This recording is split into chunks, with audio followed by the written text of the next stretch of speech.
same spot, different year, but this book again. And today I am making currant shortbread. We have to get through this book, right? Yeah, I want to be done with this book, but I am enjoying myself going through this book. So that's a bit of a... Anyway, currant shortbread.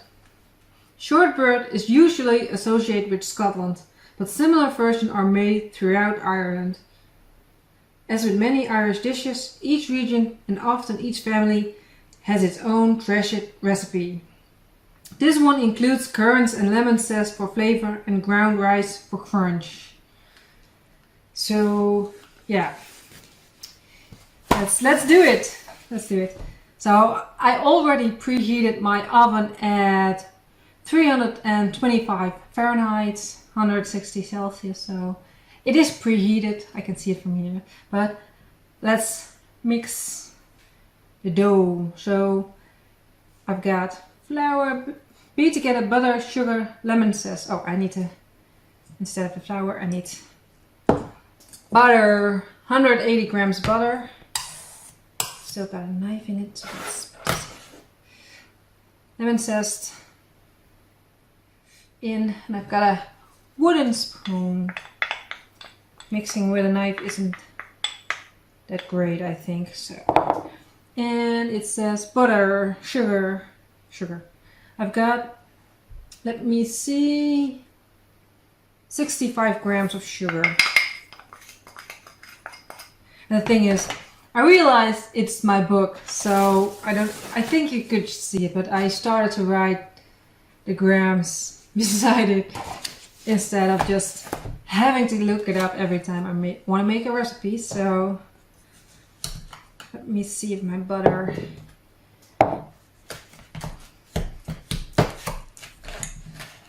Oh.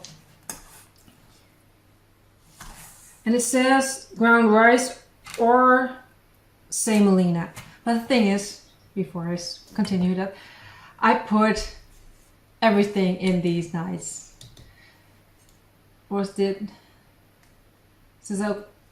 These jars. Because all these open packages, it makes a mess in my cupboard. So everything, if I open something, it gets in one of these jars. If it's still closed, I don't know that. But normally I am smart enough to put the label on top of the jar. But I didn't do it with this one.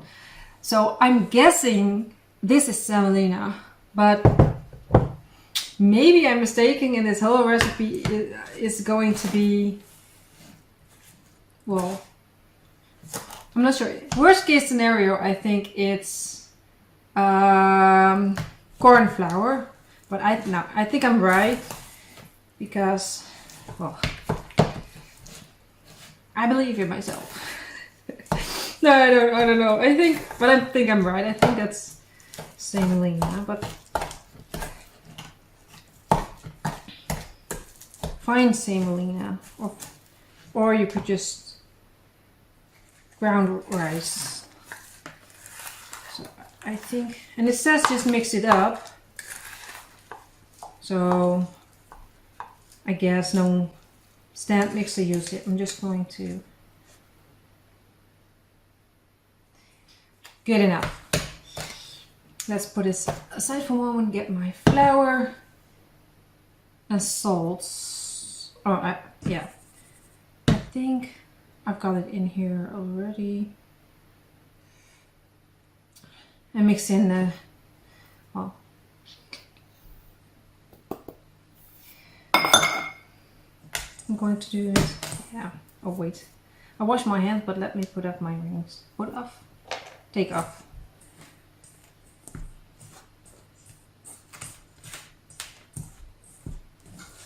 Okay.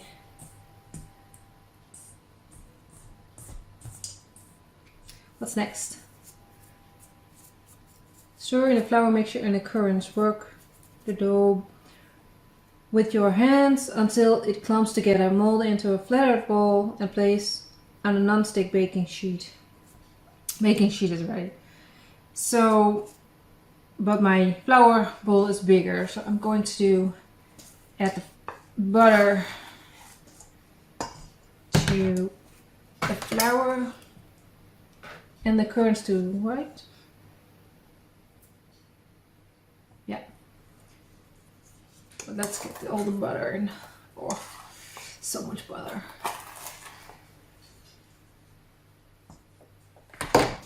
So sticky. Oof.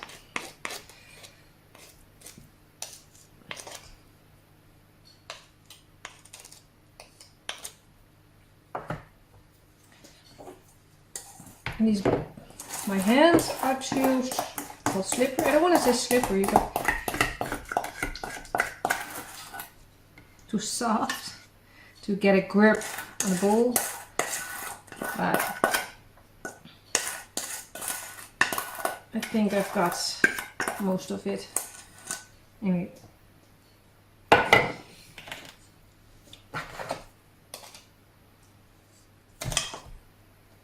I don't know why I'm using my knife. Oh! But it says use your hands, right? Work the dough with your hands until it clumps together. I don't want to... I've got... Let's see if they all separated. I think so. I've got, let me see, 80 grams of currants.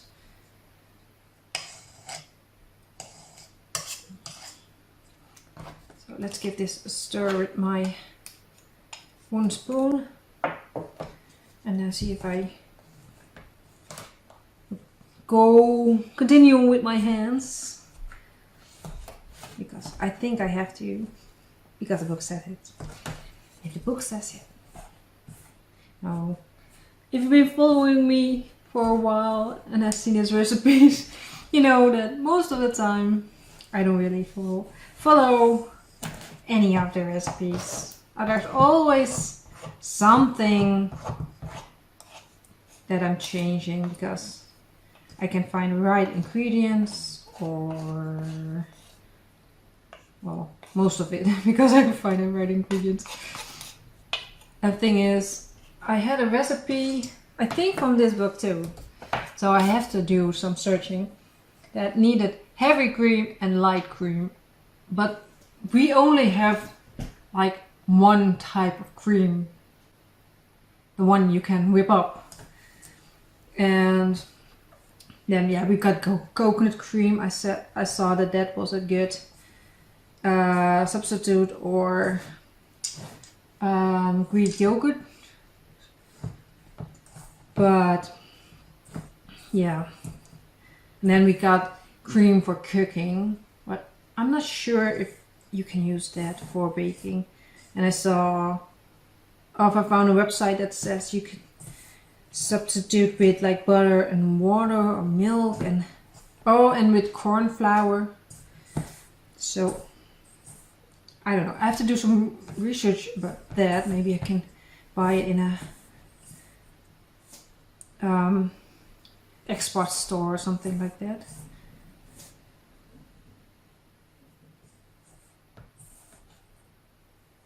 Yeah, or someone in my mailbox. But this, by the way, this is the lemon says that I'm not a big fan of lemon flavor, but every now and then some sweets with some lemon in it, I can do that.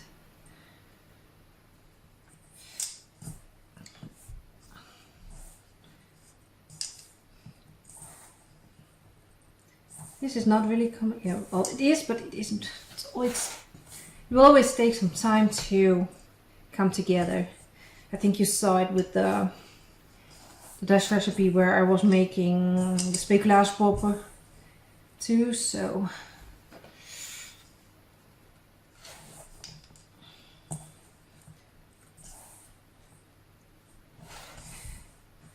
just keep working it.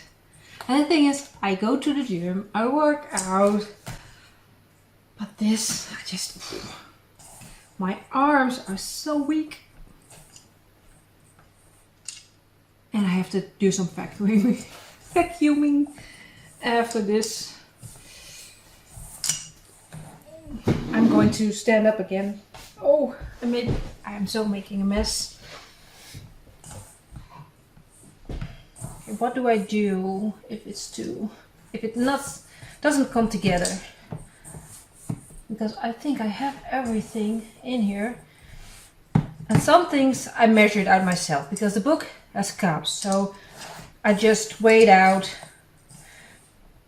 on a kitchen scale 3 cups of flour, or 1 1/3, I'm sorry, is about 250 grams flour, all-purpose flour.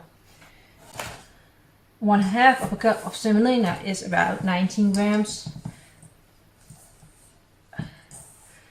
3/4 of a cup of butter is 180 grams. So, now I looked up the butter, by the way, because butter getting, I don't know why Americans are okay with doing that, because getting butter out of a cup is, I don't know. My pants is like, I don't know if you can see it, but yeah, I keep messing it up. But clean cloth and it's clean. It's clean. Yeah.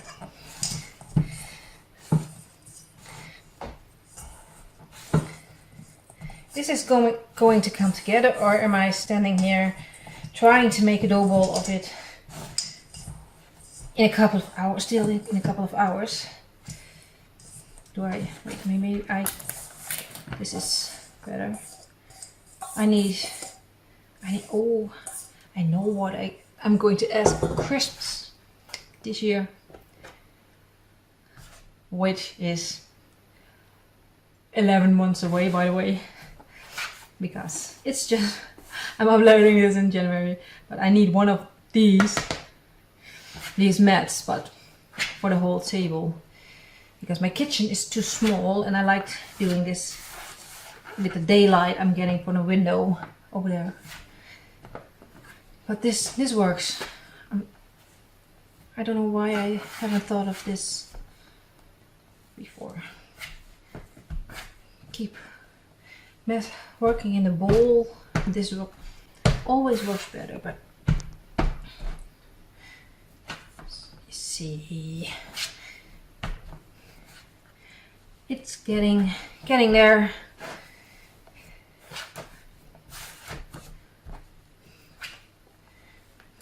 And the thing is, my local supermarket, which is just outside my door, it's like I can go pick up some shortbread and be home within 5 minutes. It's just, I get out the door, 20 meters, and I'm at the store.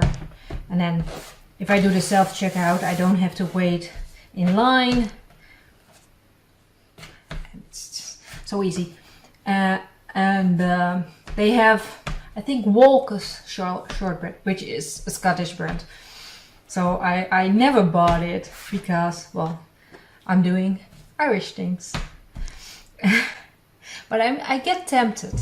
Anyway, baking a sheet. This one again. Let's put this to the side for a moment. Oh, almost. And then use your fingers that are still buttery. Use your hand to press the dough into a 9.5 inch circle. And now, that's, I think, one thing I forgot to do is look up how much 9.5 inches. So I'm going to use my phone with my dough hands. 9.5 inch in centimeters is 9.5. Calculate. 24.13. So yeah.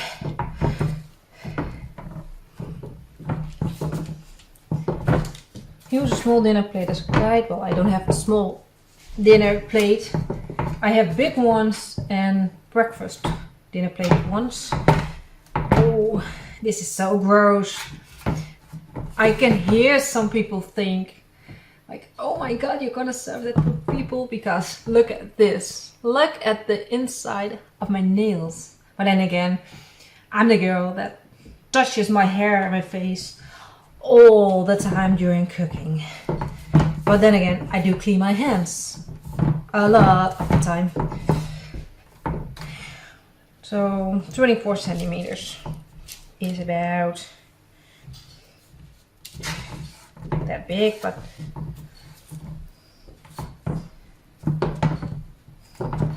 and then lightly level the surface with a rolling pin and trim the edges neatly. Make indentations around the edge with the back of a fork and prick the surface all over to stop it from puffing up. Mark the top into 12 equal segments. So I'm going to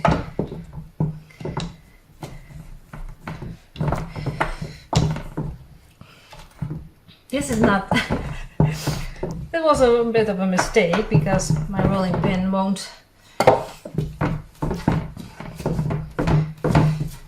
but the picture, it needs to be a bit of flare, so I'm going to this one to the side for a moment.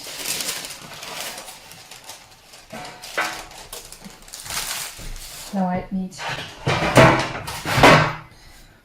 and I'm using this because as you can see I have a wooden table. Oh, I'm making a mess while explaining some things. Anyway, the wooden table is not flat, it has bumps. Don't. Okay, so, and then make it a little bit neater.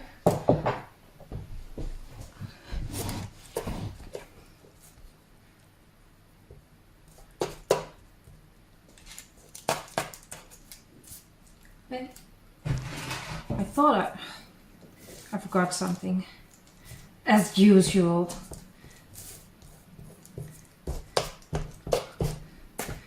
But I can do it with a knife too, right? It says make indentations with a fork, and I forgot the fork. I got two knives, so I do it with a knife. But yeah, I'm not sure how. If you see the picture you saw at the beginning,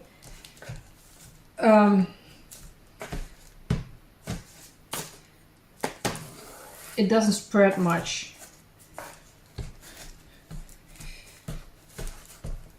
So what did I want to say with that? I don't know.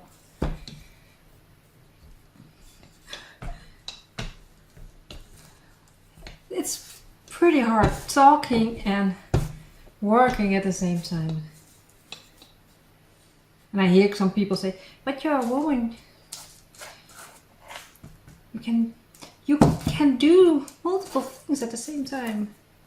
Yeah. Maybe. But our brains are going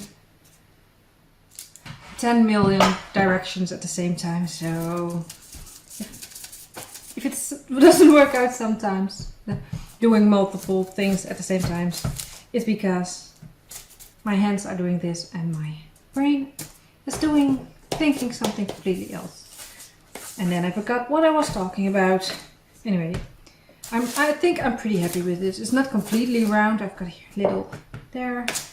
Anyway, so, and then indentations. Let me put this here, because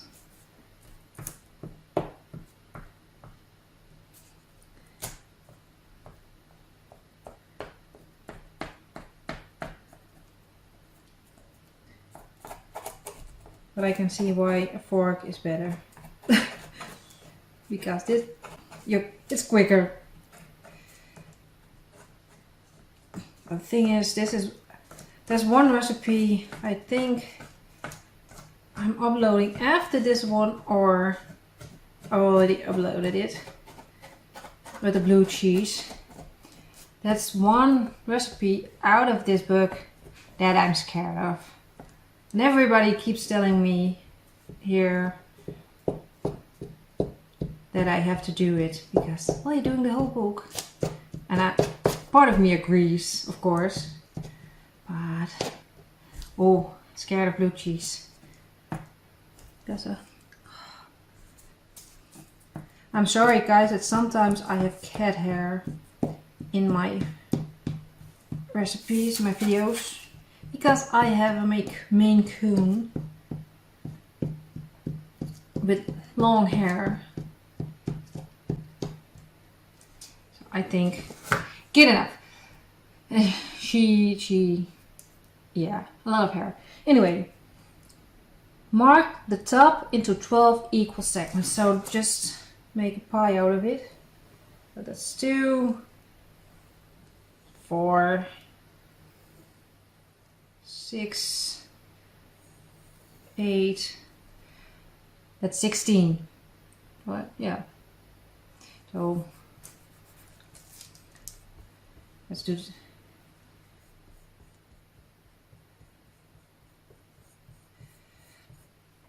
We've got the half like this, and then we have to do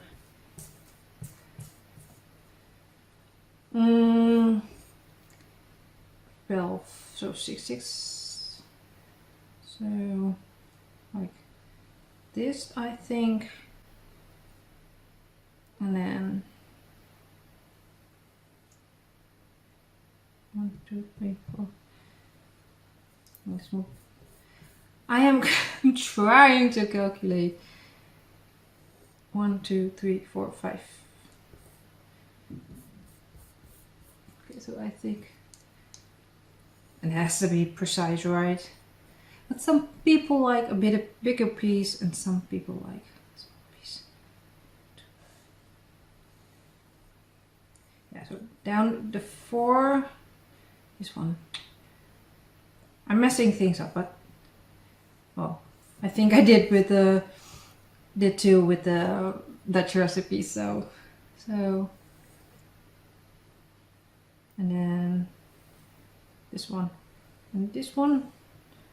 1, 2, 3, 4, 5, 6, and then I have to do the same.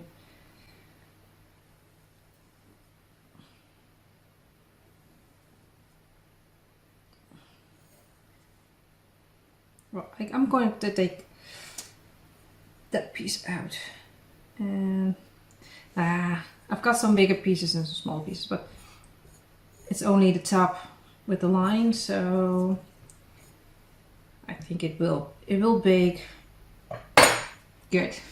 Perfect. I don't know. Bake in the preheated oven for 30 to 35 minutes until pale golden all over. So yeah, that's what I'm going to do now, and then I'll let them cool down a bit. The last step is remove from the oven and dredge with sugar. Cut the marked segments and then let cool and firm up. So I'm going to do that off camera, and then we'll give them a taste, because I think that's a good one. Anyway, see you in, I think, an hour. Okay, they're done, they're cooled down. Eventually I put them in the oven for 10 minutes longer than the recipe. So instead of 35 minutes, they were in there for 45 minutes. And they look like this. But I think I've got one triangle and everything else is broken. So yeah. And I've got crumbs. But let's give it a try. Little piece.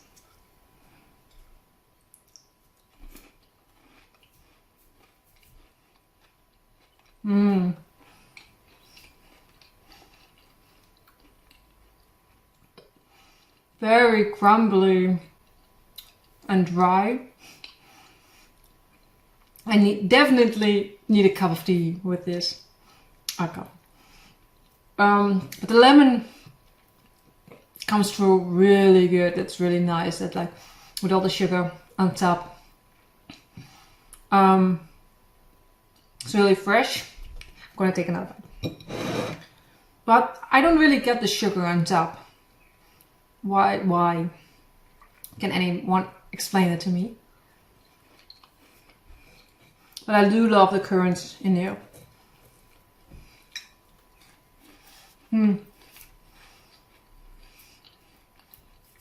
A good recipe, but one of these days, maybe, like I said, already happened, a recipe that I really don't like. But these, and like the book said, every region, each family has a different recipe. What would you do different than this book? Because I think this is an American book with the cups and all the things. So as an Irish person, or I don't know, heritage, what would you do different? Anyway, thanks for watching. I like this video and I'm going to enjoy eating this with others. Thanks for watching. See you soon.